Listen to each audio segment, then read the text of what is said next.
अस्सलाम वालेकुम रहमतुल्लाह।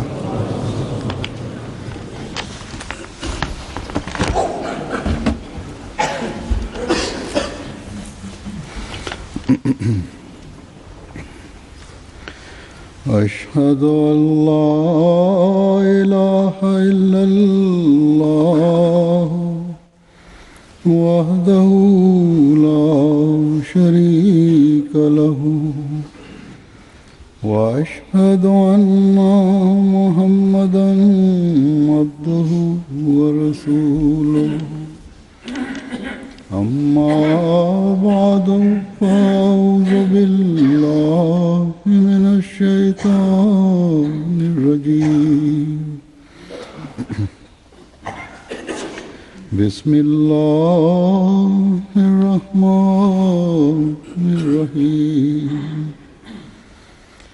अल्हम्दुलिल्लाहि रब्बिल आलमीन अर्रहमानिर रहीम मालिकि यौमिद्दीन इय्याका नअबुदु व इय्याका नस्तईन इहदिनस सिरातल मुस्तकीम सिरातल लज़ीना अनअमता अलैहिम गैरिल मग़दूबि अलैहिम वलद्दाल्लीन।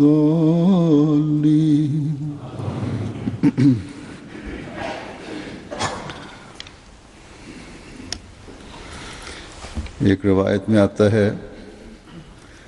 हज़रत सल्लल्लाहु अलैहि वसल्लम ने फरमाया कि उस्कुरू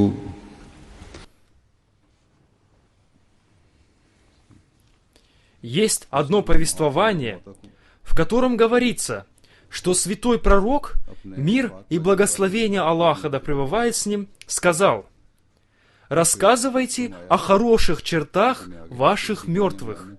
И дальше в этом хадисе говорится: «Но не рассказывайте об их недостатках». У каждого человека бывают и хорошие качества, и недостатки. Но поскольку после смерти человек покидает этот мир, поэтому нет никакой необходимости говорить о его недостатках, а говорить о хороших качествах и добрых делах умершего необходимо. Благодаря этому, во-первых, у людей появляется желание совершать те же добрые дела, а во-вторых, они молятся Всевышнему Аллаху о прощении умершего. Когда человек слышит упоминание о добрых качествах умершего, то из его сердца невольно выходят добрые пожелания для него. Как я уже сказал, говорит духовный глава Всемирной Ахмадийской мусульманской общины, пятый халиф обетованного Мессии Хазрат Мирза Масрур Ахмад: у каждого человека есть и хорошие качества, и недостатки. И человеку свойственно иногда больше склоняться к совершению добрых дел, а иногда у него больше проявляются его недостатки. Но некоторые люди бывают такими, чьи добрые качества и доброта так ярко сияют, что из-за этого яркого света его человеческие слабости скрываются от глаз людей. Их добрые деяния бывают настолько большими, что их недостатки скрываются за ними.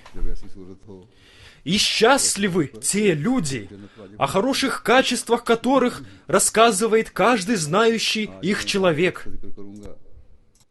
Потому что, согласно одному из хадисов святого пророка, мир и благословение Аллаха да пребывает с ним, для такого человека рай становится обязательным. Сегодня говорит духовный глава Всемирной Ахмадийской мусульманской общины, пятый халиф обетованного Мессии, Хазрат Мирза Масрур Ахмад, я расскажу о таком человеке, о красоте, достоинствах и добрых качествах которого красноречиво рассказывает каждый знавший его человек. Этот мусульманин Ахмади, о котором я расскажу, не из Индии, не из Пакистана, и он не был потомком какого-то сподвижника обетованного Мессии мир ему, и не был он мусульманином Ахмади по рождению. С детства до периода зрелости и от периода зрелости до начала старости он не получил воспитания ахмадийской мусульманской общины и халифа общины. Он дал обет верности обетованному Мессии мир ему несколько лет назад, и за это время он сумел опередить многих мусульман Ахмади. Это наш брат, уважаемый Равиль Бухараев, который родился в России. Он покинул этот мир 24 января. «Инна лилляхи ва инна иляйхи роджиун». Воистину, Аллаху мы принадлежим, и воистину к Нему мы возвращающиеся. И хотя он был только одним из тех многих мусульман Ахмади, которые уверовали в обетованного Мессии мир ему, и которых, согласно пророчеству обетованного Мессии мир ему, в России будет так много, как песчинок в море, но благодаря своим знаниям и мудрости, искренности, преданности, бескорыстности, сильной любви к Ахмадийскому халифату и сильному желанию распространить благую весть обетованного Мессии мир ему, в России и других стран СНГ, он был подобен той сияющей звезде, которая указывает путь многим. И, иншаллах, если Аллаху будет угодно, когда предсказание обетованного Мессии мир ему исполнится, и мусульман Ахмади в России будет так много, как песчинок в море, служение Равиля Бухараева будет продолжать оставаться примером служению общине, и его имя навсегда останется в истории общины. Уважаемый Равиль начал служить общине, когда он еще не был достаточно знаком с общиной и не был мусульманином Ахмади. Затем он начал работать в русской службе BBC, и после того, как он вышел на пенсию, он полностью посвятил себя служению общине. По нему всегда было видно, что он горел желанием, чтобы ни один миг его жизни не прошел без служения Ахмадияту, и чтобы каждый миг его жизни был посвящен Ахмадияту. Даже в день своей смерти он горел желанием служить Ахмадияту. В этот день он готовился к записи программы на спутниковом канале MTA, Ахмадийском мусульманском канале, но ему стало плохо, и он позвонил и сообщил, что не сможет прийти. У него произошел сердечный приступ, который стал причиной его смерти, и он покинул этот мир. Это был 61-й год его жизни. У него осталась жена, своих детей у него не было. Был сын у его жены, которого он усыновил, но он уже умер. Равиль Бухараев познакомился с ахмадийской мусульманской общиной в начале 1990 года через Халима Хавера. Они встретились, когда Равиль Бухараев приехал в Лондон с целью исследования истории татарского народа. А затем, после нескольких встреч с четвертым халифом обетованного Мессии, да будет милостив к нему Аллах, он вступил в лоно Ахмадията. Уважаемый Равиль сам написал в одной из своих книг, что хотя он был мусульманином по рождению, но из-за того, что он жил в атеистическом обществе, он мало знал об исламе. И в обществе, в котором он вырос в то время, ислам и татарский язык находились под запретом. Разговаривать на татарском языке было запрещено, и он полностью был исключен из учебного процесса. Но несмотря на это, татарам удалось сохранить ислам. И каждый человек, будь это партийный работник или учитель в школе, любое дело начинал с бисмилля, во имя Аллаха.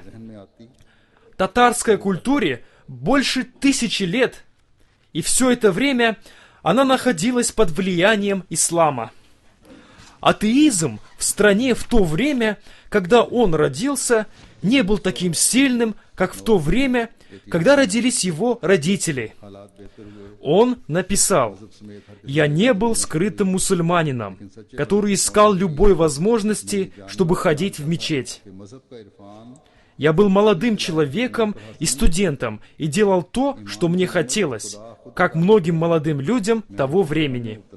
В 1989 году положение ислама в стране улучшилось. Люди получили многие свободы, включая религиозную свободу. Но я знал, что дойти до истинной веры и обрести ее глубокое понимание невозможно только доводами разума, потому что милость веры дарует сам Бог. Я находился в состоянии неопределенности. Хотя мой разум уже дал мне понять, что лучшим учением является ислам, но несмотря на это, моя душа все еще была пуста. И от этих колебаний и сомнений меня смогла избавить только встреча с несколькими людьми в Лондоне, которых я считаю теперь истинными мусульманинами, и они являются членами той общины, которая в исламском мире считается общиной вероотступников. Это Ахмадийская мусульманская община. Учение Ахмадийской общины заключается в том, что никто не может обрести любовь Бога, не любя Его творение. Узнав это учение, я убедился, что я нашел то, что я искал. В этой общине я получил все – знание, кротость, разум, и моя жажда получить убедительные доводы и доказательства была утолена, и закончились мои поиски истинной веры и духовные испытания. Все это я нашел в одном месте. В 1993 году в одном из своих выступлений на Джалсе Салана Великобритании 4-й халиф обетованного Мессии, да будет милостив к нему Аллах, сказал: «По милости Всевышнего Аллаха, в настоящее время еще раз был установлен контакт с людьми в Венгрии. Раньше, во времена 2-го халифа обетованного Мессии, в Венгрии был открыт миссионерский центр, но по каким-то причинам его пришлось закрыть. Самым первым даром Аллаха нам из Венгрии стал Миклош Зилай.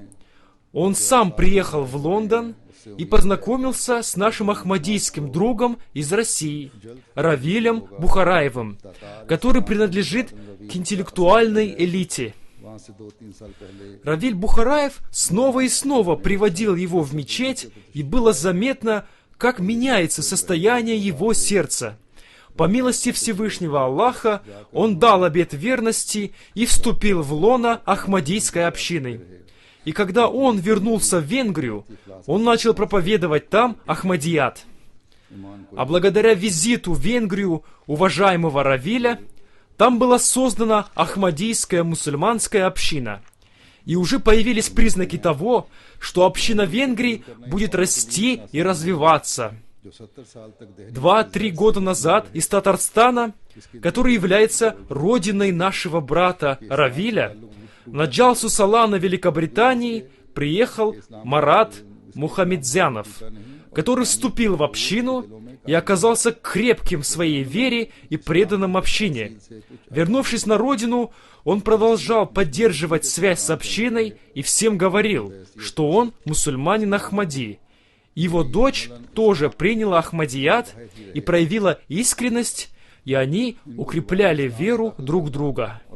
Принять Ахмадият непросто для тех народов, которые в течение 70 лет были отравлены ядом атеизма.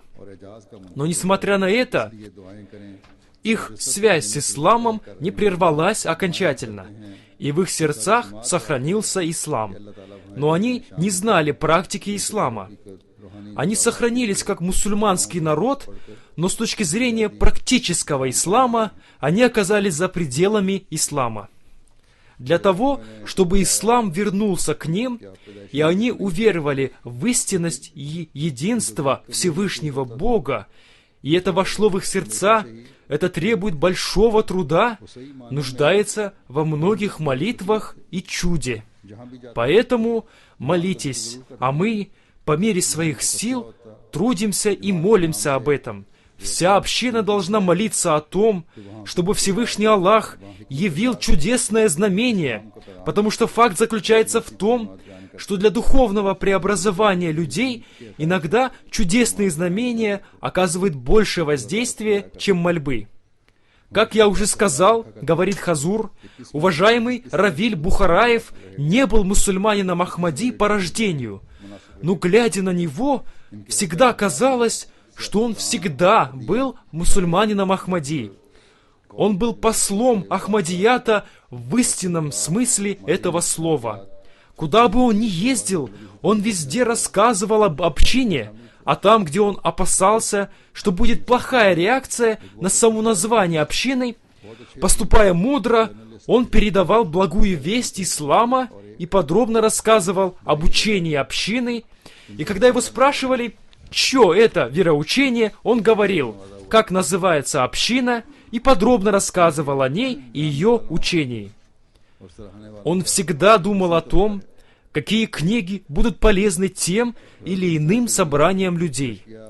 Круг его общения был очень широким, и в него входили политики, писатели, поэты, врачи, преподаватели и студенты университетов, экономисты и люди других специальностей, женщины и мужчины.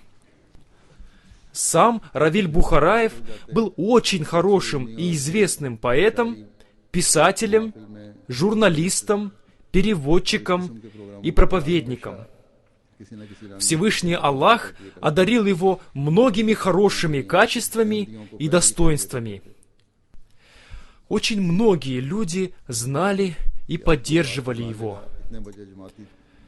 Благодаря уважаемому Равилю в России и в странах СНГ благая весть Ахмадията дошла до тех людей, до которых она не могла дойти от миссионеров общины, или она могла дойти до них гораздо позже.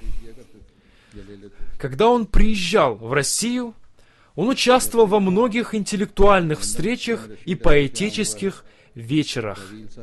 И он всегда находил возможность тем или иным образом рассказывать об общине. И накануне этих встреч он просил своих друзей привезти книги общины в определенное место, в определенное время и в определенном количестве. И те люди, которым он рассказывал на этих собраниях об общине, брали с собой эти книги.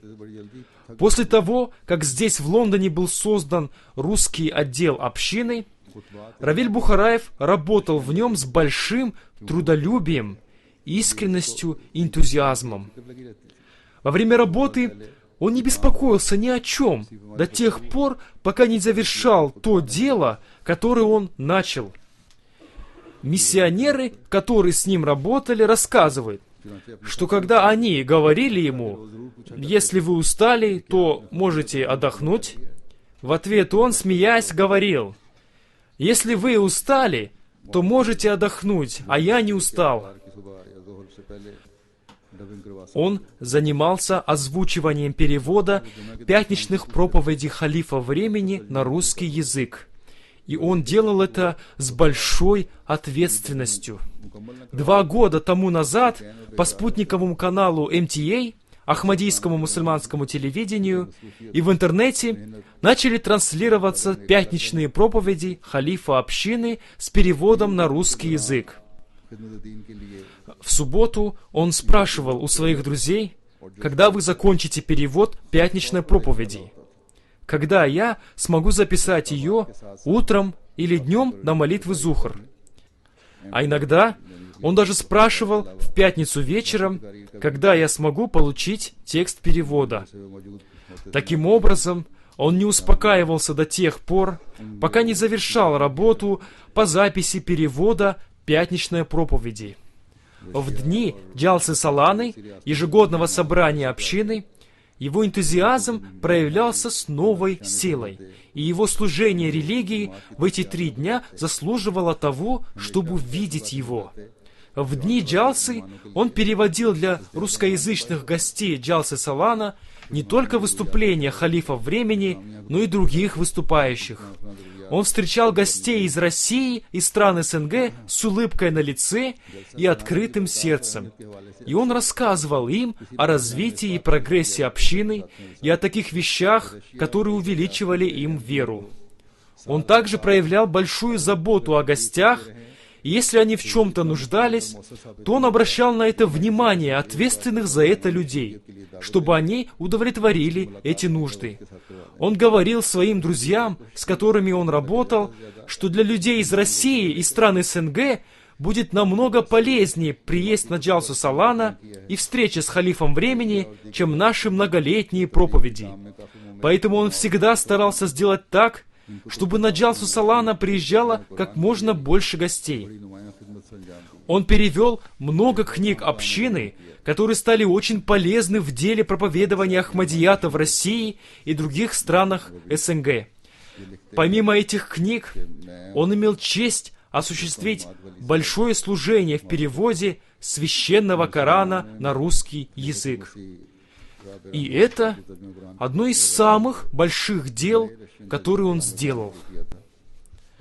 Халид Сахиб, наш миссионер из русского отдела, написал, что по указанию 4-го халифа, обетованного Мессии, в 1999 году он вместе с Рустамом Хаматвали из Москвы начали перевод священного Корана на русский язык, взяв за основу перевод Хазура на язык урду. И они закончили перевод в 2004 году. После чего они вместе с уважаемым Равилем Бухараевым в Лондоне завершили окончательную редакцию перевода священного Корана на русский язык. Эту работу они завершили в течение 3 месяцев, работая очень напряженно и с большим энтузиазмом. Работа по переводу священного Корана является очень ответственной и требует большого внимания. И Равиль Сахиб не успокаивался до тех пор, пока они не находили для каждого слова священного Корана его точного русского эквивалента. Иногда работа над переводом только одного аята священного Корана занимала несколько часов. Равиль Сахиб всегда стремился к точности в переводе, и в результате его стараний уже вышло 3-е издание священного Корана с переводом на русский. Первое в 2006 году в Лондоне, второе в 2007 году в Москве и 3-е в 2008 году в Казахстане. И по милости Всевышнего Аллаха, это дело является такой садака джария, продолжающейся милостыней, которая всегда будет напоминать о том служении, которое осуществил уважаемый Равиль. Как я уже сказал, говорит Хазур, уважаемый Равиль Бухараев был известным интеллектуалом, журналистом и поэтом. Он был награжден многими наградами. Одной из самых больших его наград была премия имени Мусы Джалиля, которой он был награжден в 1986 году, еще до того, как он стал мусульманином Ахмади. В 2001 году ему было присвоено почетное звание «Заслуженный деятель искусств Республики Татарстан». В 2006 году он был удостоен Государственной премии Республики Татарстан имени Габдуллы Тукая. В 2009 году его книга «Отпусти мою душу на волю» стала лауреатом национального конкурса «Книги года» в номинации «Поэзия года».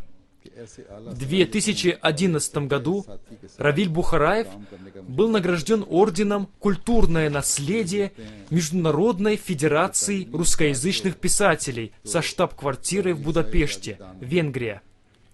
В этом же 2011 году он был награжден орденом Единения Организации Объединенных Наций за заслуги в области объединения человечества. Кроме этого, он был членом многих международных организаций и обществ. Как я уже сказал, говорит духовный глава Всемирной Ахмадийской мусульманской общины, пятый халиф обетованного Мессии Хазрат Мирза Масрур Ахмад, он работал на русской службе BBC. Ушел из жизни наш коллега, многолетний сотрудник русской службы BBC Равиль Бухараев. Мы с Равилем проработали на BBC бок о бок больше 15 лет. Повезло с близкого расстояния наблюдать этого высокоодаренного человека и верного товарища. По манере говорить, юмору, дару иронии производил впечатление типичного московского интеллигента, хотя был прежде всего интеллигентом казанским. Математик по образованию, мехмат, но при этом талантливый поэт, да еще и глубоко искренне верующий мусульманин и даже богослов. Он вызывал интерес огромного числа людей. И интерес этот оказывался оправдан. Равиль был потрясающим собеседником, кладезем знаний в самых разных областях. Да, все люди, которые встречались с уважаемым Равилем, отмечают, что он был очень красноречивым и привлекал к себе внимание людей, и они проникались к нему большим интересом и уважением. В своей книге «Дорога, Бог знает куда» он пишет о том, как он вступил в ахмадийскую общину. Однажды вечером раздался телефонный звонок. Трубку взяла оказавшаяся в доме Маргарет. Мне не было в этом никакой необходимости. Кто мог звонить мне, кому я был нужен в этой стране? Это был английский звонок в английском доме по английским делам. Но ту женщину, которая взяла трубку, что-то заставило сказать, что в доме есть гость из России. Никто ее об этом не спрашивал. И по английским правилам это было просто немыслимо. Поэтому я и считаю это чудом, которое случилось потому, что должно было случиться. Меня вдруг пригласили к телефону, и хозяйка дома передала мне трубку. Человек на другом конце провода поинтересовался, откуда именно я приехал, и пригласил меня на следующий день посетить Ахмадийскую мечеть. Мне ничего не говорило слово «Ахмадият», но всякий повод выбраться из дому был интересен, и я согласился и повесил трубку. Наутро за мной заехали на машине и повезли в мечеть, которая оказалась неподалеку, в Патне. Первое, что я увидел там, был девиз общины «Любовь ко всем, ненависть ни к кому». С первого дня я заинтересовался исламом, оставил все текущие дела и взялся за перевод ахмадийских книг. Я встретился с халифом общины Мирзой Тахиром Ахмадом, проговорил с ним 2 часа и к своему возрастающему интересу обнаружил, что на мир мы смотрим почти одинаково. В нашем разговоре было много нового для меня. Я сразу втянулся в работу и начал учиться исламу, еще не понимая, что учусь. Я думал, что просто перевожу книги, но содержание их оказалось настолько ясным, поразительным и познавательным, что я скоро убедился, мое присутствие в общине не случайно. Хазур поясняет, это было предопределение Аллаха, которое привело его в общину. Мне сказали, что я могу пожить в Исламабаде вблизи Тилфорда. в тихой обители, широким полем и старыми черными елями, стоящими между длинными деревянными домами, мне вдруг очень захотелось поработать. За первую неделю в Исламабаде я перевел единым духом почти без сна 4 небольшие книжки по исламу. Содержавшиеся в них притязания общины все еще казались мне невероятными. Больше всего поразила твердая и уверенная убежденность, что ислам в будущем распространится по всему миру. Община утверждала, что именно ей, а не другим мусульманским течениям, суждено совершить в мире духовную революцию и привести весь мир к единобожию. Хазур поясняет, это он написал в своей книге, обращаясь к русскоязычным читателям. Она утверждала, что является общиной, основанной самим обетованным Мессией всего человечества. Она духовно соперничает со всем миром, бросая вызов всему колоссально многообразному, очень мощному и неслыханно богатому истеблишменту. Небольшая община бросала вызов не только средневековому пониманию ислама, она бросала духовный вызов всем религиям на планете, не исключая и христианство. Мне приснилось, что я молюсь на 2-м этаже Казанской мечети Марджани. Там много других людей, которые совершали сунну, то есть личную часть намаза, перед тем, как встать в ряды для совершения совместной молитвы. И вот я понимаю, что все люди молятся в сторону михраба, то есть смотрят в том направлении, в каком положено им смотреть. А я один молюсь по направлению к витражному окну, из которого на меня проливается поток солнечного света. Я спрашиваю себя, почему я смотрю не туда, куда все остальные? И во сне понимаю, ах да, я ведь нахожусь в путешествии, поэтому мне по правилам ислама можно смотреть туда, куда я еду, туда, откуда идет этот ослепительный свет. Раздается зов на совместную молитву.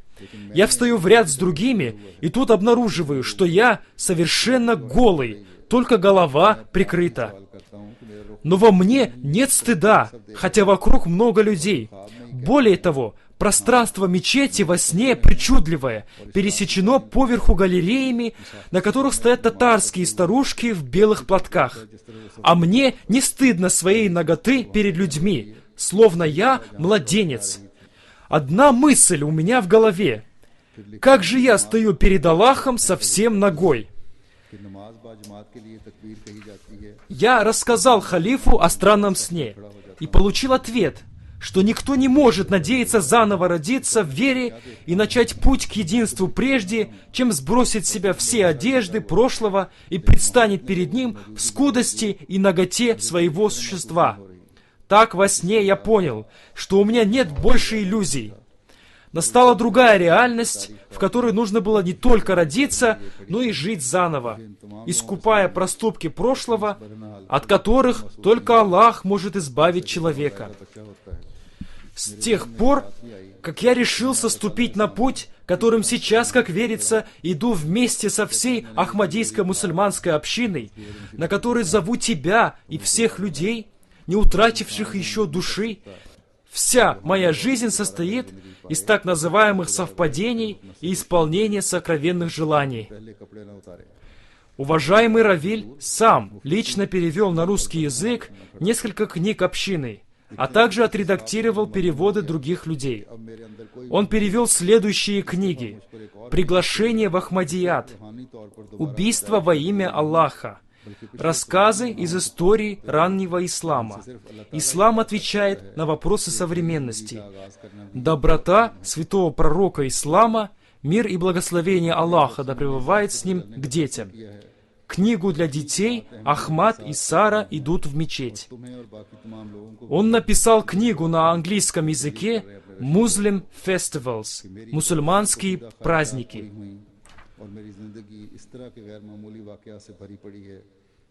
Он отредактировал и оказал помощь в переводе следующих книг: «Философия исламских учений», «Иисус в Индии», «Наши учения», «Введение в священный Коран», Экономическая структура исламского общества. Женщина в исламе. Жизнь святого пророка Мухаммада. Мир и благословение Аллаха да пребывает с ним. Кроме этого, он перевел несколько моих выступлений на симпозиумах мира, говорит Хазур. Они были изданы, потому что посчитались важными для людей в России и странах СНГ. Но, как я уже сказал, самой важной его работой было участие в работе над переводом Священного Корана. После смерти уважаемого Равиля многие веб-сайты написали о нем. На BBC прошла получасовая программа, в которой прозвучал голос Равиля Сахиба, и он сказал о том, что доктор Абдус-Салам был мусульманином Ахмади и получил Нобелевскую премию мира благодаря своему глубокому знанию священного Корана. На BBC кто-то сказал, что он был известным поэтом и писателем не только Татарстана, но и всей России. На телевидении Татарстана было передано сообщение о смерти уважаемого Равиля Бухараева и о том, как он сильно любил Казань и свой родной татарский народ, и об этом написано на многих веб-сайтах. На одном из веб-сайтов татарской общины Украины опубликовано интервью Равиля Бухараева, в котором он сказал: «Мое путешествие по миру началось в Австралии. Оттуда поехал в Лондон. Меня пригласило туда Всемирное Ахмадийское движение за возрождение ислама. Это движение оказалось очень близким для меня, потому что его лозунг «Любовь ко всем, ненависть ни к кому» не оставляет никакой лазейки для плохих дел. И при всем этом, это движение является по-настоящему исламским. Таким, где человеку ни в каком смысле не тесно, потому что такой ислам существует не для одних мул, а для всех людей, которые призваны знать и любить свою веру. Именно в этот период мне удалось найти свой путь. Изучил основы ислама и английский язык, что мне очень пригодилось, когда начал писать и издавать книги о культуре и истории Татарстана и ислама в России на английском. И что самое интересное, со мной стали происходить странные вещи. Несмотря на то, что я как бы отошел от активной жизни, вдруг, откуда ни возьмись, как по велению Аллаха, стали приходить приглашения на конференции и выступления, стали издаваться мои книги. На вопрос говорят, что очень важно иметь в жизни учителя. У вас есть такой человек? Уважаемый Равиль ответил: к счастью, есть. И не один. Первыми моими учителями, открывшими мне дорогу, по которой идет моя душа, были родители. А в последние годы для меня духовным учителем является халиф Всемирного Ахмадийского движения за возрождение ислама. Очень сожалею, что такой учитель появился у меня относительно поздно. Если бы я имел такого учителя лет в 20, думаю, что смог бы сделать больше.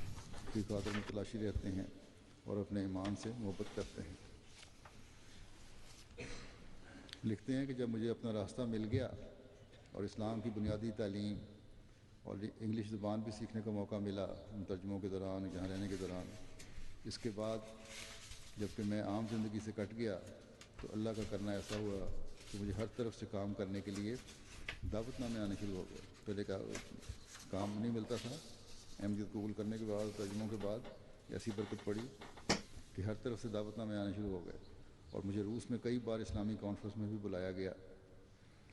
एक सवाल पर कि क्या आपका कोई उस्ताद है, तो उसके जवाब में फरमाते हैं कि वालिदैन के बाद मेरे उस्ताद जमात अहमदिया के खलीफा हैं। ऐसा उस्ताद मुझे बहुत लेट मिला है, काश के 20 साल कबल मुझे ऐसा उस्ताद मिल जाता तो मैं बहुत कुछ कर लेता। Равиль Сахиб обладал многими хорошими достоинствами и качествами, но некоторые из них выделяли его среди других людей. Он был очень смиренным человеком, сильно любил Ахмадийский халифат и имел крепкую связь с халифом времени, настолько крепкую, что никакие другие отношения не имели для него больше значимости. Халид Сахиб рассказывает об одном событии, которое произошло недавно, в конце декабря прошлого года. Этот искренний ваш слуга и Равиль Сахиб пришли к вам навстречу. И Равиль Сахиб попросил вашего разрешения написать книгу об общине и ее истории, и в то же время дать в ней ответы на те возражения, которые время от времени выдвигаются против ахмадийской мусульманской общины, теми мусульманами, которые получили неверное представление об общине от ее противников на различных веб-сайтах. Я сказал, говорит Хазур, да, можно написать такую книгу, но сначала надо на каждое возражение дать подробный ответ в виде отдельной статьи, издать ее и отправить ее на этот веб-сайт. Услышав мой ответ, Равиль Сахиб сказал, да, Хазур, мы так и сделаем. Далее Халид Сахиб пишет, после того, как мы вышли из вашего кабинета, Равиль Сахиб сказал, уже много дней я думал о том, с чего начать эту работу, но Хазур помог мне разрешить эту проблему. И теперь у меня уже есть четкий план, какой должна быть эта книга. Это надо сделать, написав сначала отдельные статьи. И это все стало возможно благодаря благословению Ахмадийского халифата. Кроме этого, было еще одно предложение в рамках подготовки к созданию веб-сайта Ахмадийской мусульманской общины на русском языке. Я сказал им, говорит Хазур, представьте мне отчет о том, кто будет разработчиком этого веб-сайта и кто будет на нем работать. После этого они с Халид Сахибом связались с Насимом Рахматуллой Сахибом, менеджер-директором сайта alislam.org, и затем с Маликом Самаром Имтиазом из Германии, с помощью которого началась работа по разработке этого сайта. Когда он услышал, что принято решение о создании этого сайта, он сразу приступил к работе над ним. Эта работа только началась, но Всевышний Аллах призвал уважаемого Равиля Сахиба к себе. Халид Сахиб рассказывает еще об одном хорошем качестве Равиля Сахиба. Он работал, не тратя напрасно времени. И те люди, которые хорошо знали его и работали вместе с ним, могут засвидетельствовать, что он всегда делал любое дело очень быстро, словно ему надо закончить 1000 дел. И я сам, говорит Хазур, лично знаю и видел, что он все дела делал очень быстро. Далее Халид Сахиб пишет, когда мы однажды спросили его, может быть, вы хотите отдохнуть?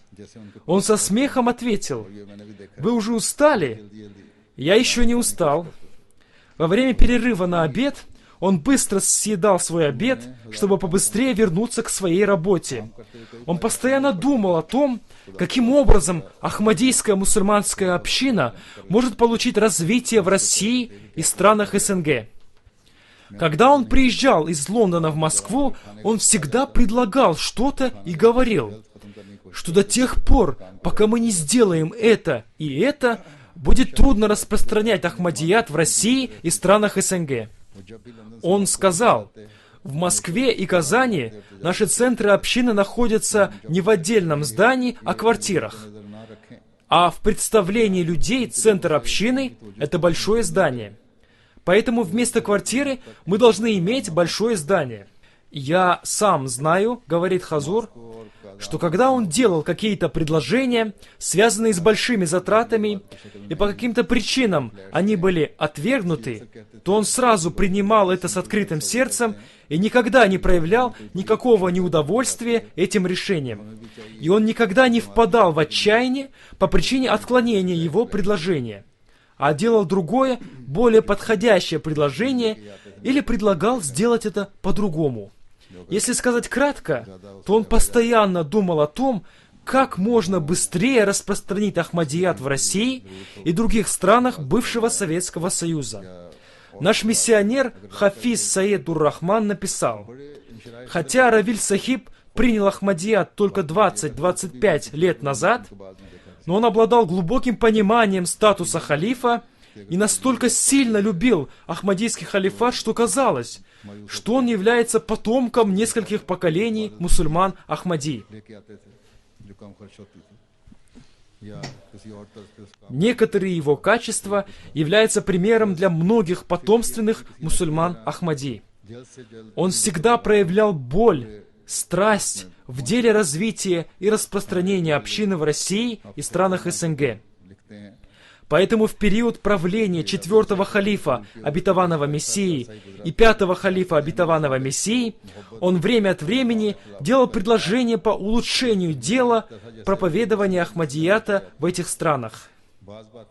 И если халиф времени отклонял его предложение или предлагал сделать какое-то дело по-другому, то он никаким образом не выражал своего неудовольствия и никогда не комментировал решение халифа времени. Он говорил, если халиф времени уже высказал свое мнение, по-моему, комментирование его решения является неуважением к нему и даже грехом. И когда халиф обетованного Мессии давал указания в каком-то деле, то после этого он никогда ничего не говорил об этом. Его понимание истинного статуса халифа является наилучшим примером для многих людей, которые уже давно в общении, и для новообращенных мусульман Ахмади.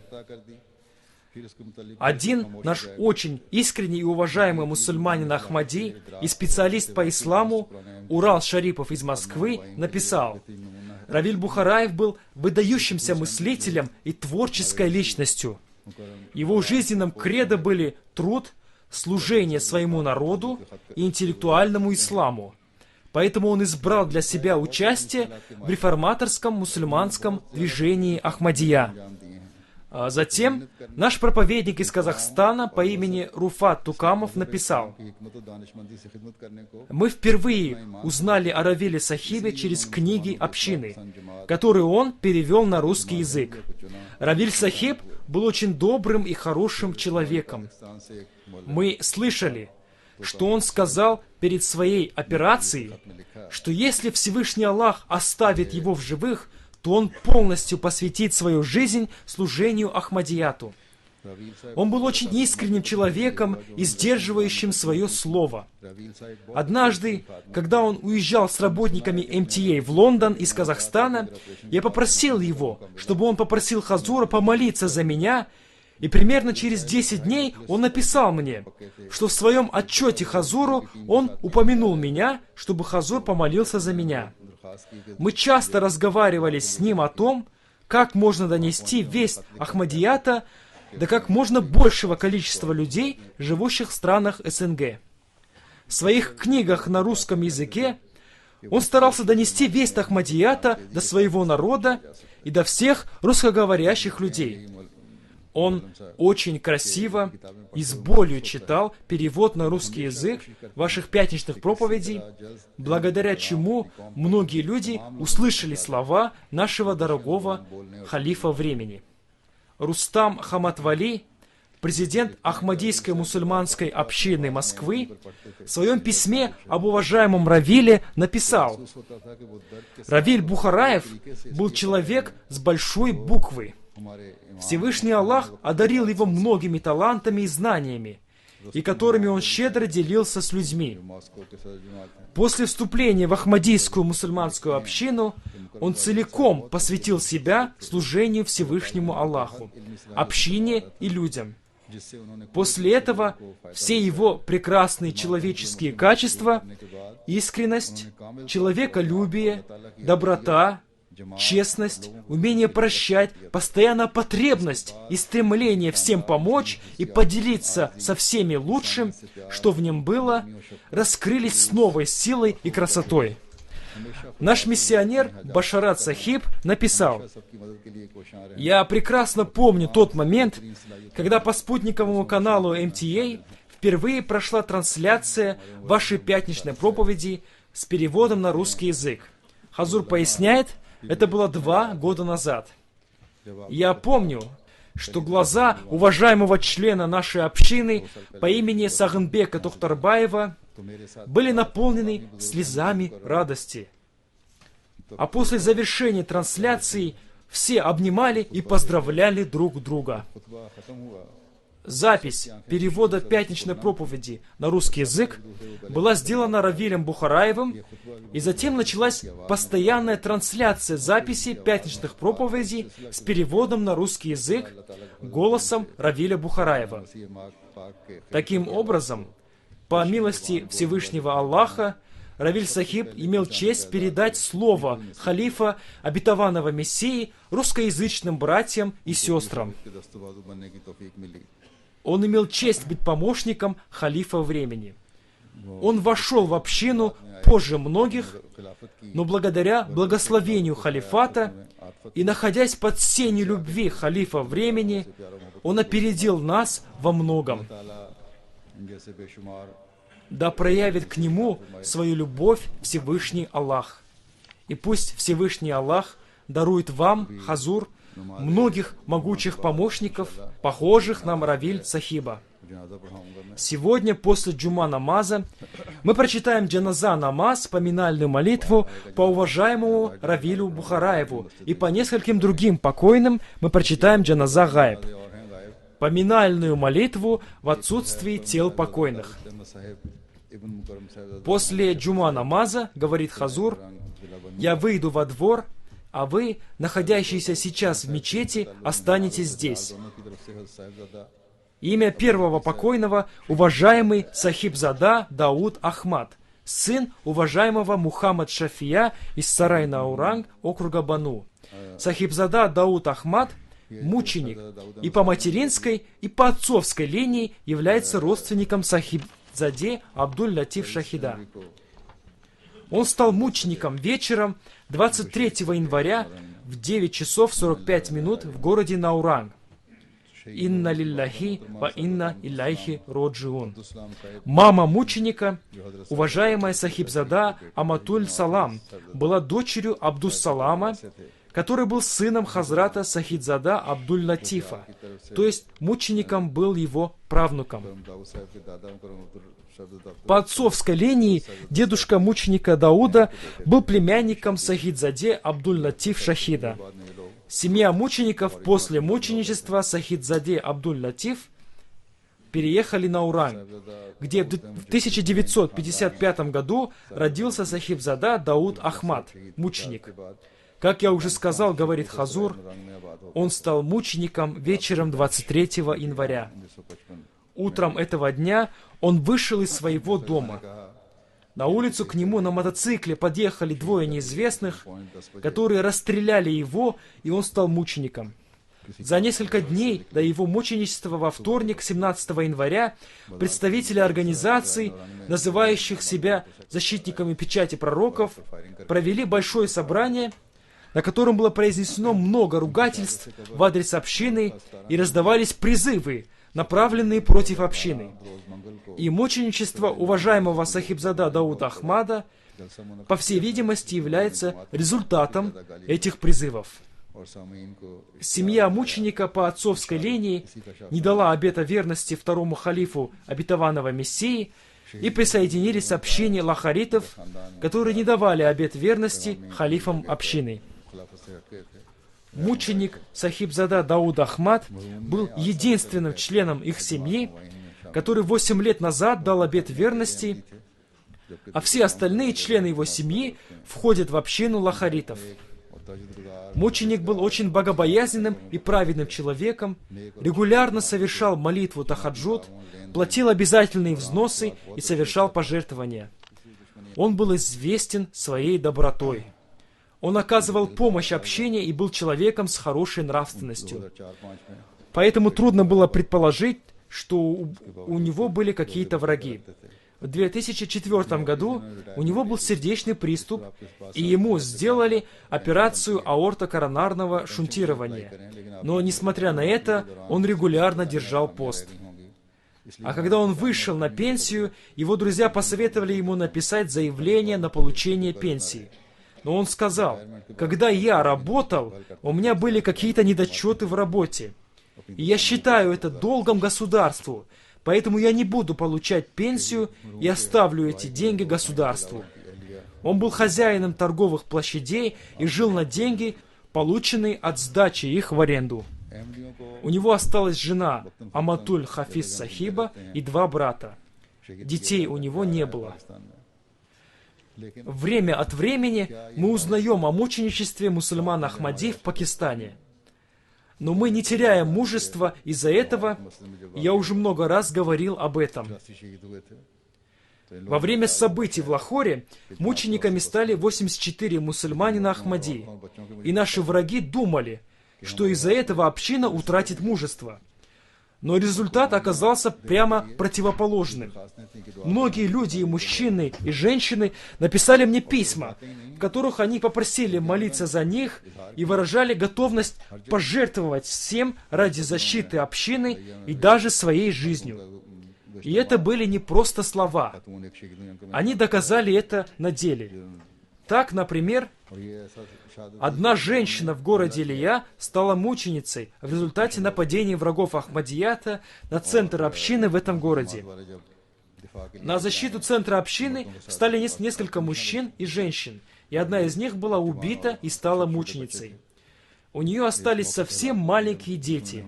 Она без всякого страха вместе с мужчинами общины стала на защиту центра общины и выпила чашу мученичества. Такие ахмадийские женщины, как она, а также мужчины и дети, не проявляют никакого страха и готовы стать мучениками, защищая Ахмадият. Пусть Всевышний Аллах примет мученичество и добрые деяния мученика Сахибзада Дауд Ахмад Сахиба, о котором я рассказал сегодня, и которому Всевышний Аллах дал возможность принести обет верности и стать причисленным к общине людей, давших обет верности обетованному Мессии и Махди, мир ему. Он был человеком с доброй природой, поэтому Всевышний Аллах дал ему степень мученика. И его мученичество является продолжением той высокой жертвенности и стойкости в вере, которую ахмадийская мусульманская община проявляет уже на протяжении 100 лет. Сегодня мы прочитаем поминальную молитву по Сахибзада Дауд Ахмаду, мученику, который является правнуком Сахидзаде Абдуль-Латиф Шахида, ставшего мучеником в начальный период возрождения ислама. Так что сегодня душа Сахидзаде Абдуль-Латифа Шахида испытала радость от того, что его кровь через 100 лет после его мученичества еще раз исполнила свой долг. В настоящее время в Пакистане для мусульман Ахмади обстоятельства складываются все хуже и хуже.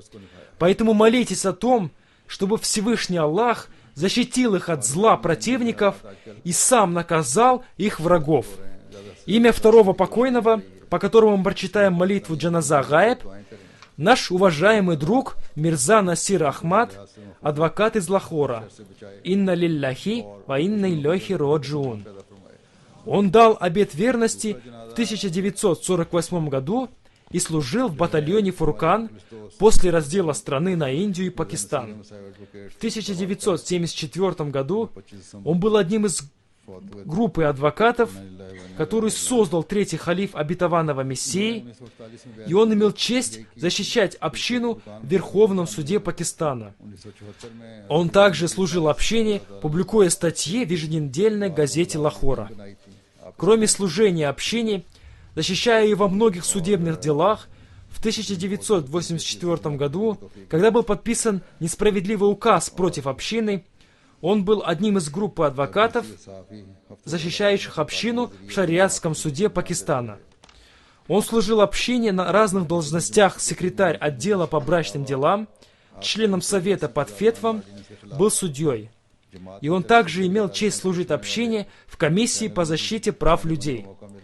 Во время событий в Лахоре 28 мая 2010 года он вместе со своим сыном был в мечети Даруль-Зикр. В результате нападения террористов на эту ахмадийскую мечеть его сын был ранен, и они оба проявили большое мужество. Он всегда много молился и довольствовался малым. Он был очень терпеливым и благодарным Аллаху человеком и встречал всех людей с улыбкой на лице. Он был всегда готов пожертвовать всем ради ахмадийского халифата и часто говорил об этом в своем окружении. Он обладал хорошим чувством юмора и был мусси, завещал часть имущества на нужды общины. Да простит его Всевышний Аллах и проявит к нему свое милосердие. Имя следующей покойной — Рабия Бегам, жена уважаемого учителя Машрик Али из провинции Ассам в Индии. Она умерла 20 января в Калькутте. Инна лилляхи ва инна иляйхи роджиун. Она имела честь много лет служить в общинах Ассама и Бенгалии. Она всегда помогала своему мужу в делах общины. Ее муж является амиром общины провинции Ассама и Бенгалии. Несмотря на свою болезнь, она путешествовала вместе со своим мужем и была смиренной, очень искренней, праведной и преданной женщиной. У нее остался муж, 3 дочерей и 2 сына.